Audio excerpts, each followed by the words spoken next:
কিভাবে?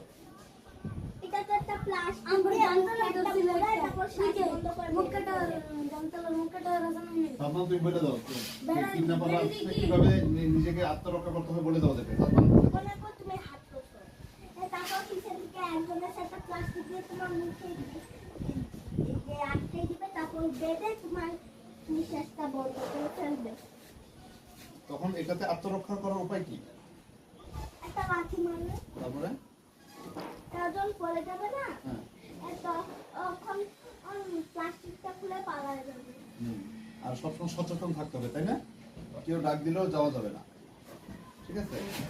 এটাই হ্যাঁ সালমান তো এটা করে। আর সব সময় একটা মোবাইল নাম্বার মুখস্থ রাখে, তোমার বাবার মোবাইল নাম্বার অথবা মায়ের মোবাইল নাম্বার, ঠিক আছে? পারো তোমরা সবাই? হ্যাঁ একটা সালমানের মোবাইল নাম্বার মনে রাখছে, বাবার মোবাইল নাম্বারটা তাই না বাবা? কয়টা মোবাইল নাম্বার জানো? 2টা মোবাইল নাম্বার মনে রাখছে সালমান, বুঝছো? সবসময় মোবাইল নাম্বার মুখস্থ করবে, বুঝতে পারছো? ঠিক আছে। আর কেউ ডাক দিলে যাবা না, কেউ ডাক দিলে যাবা না, সবসময় সতর্ক থাকবে। তাই ওকে ঠিক আছে, থ্যাংক ইউ। চিকেন খাবে? হ্যাঁ চিকেন খেতে আমার ভালো লাগে।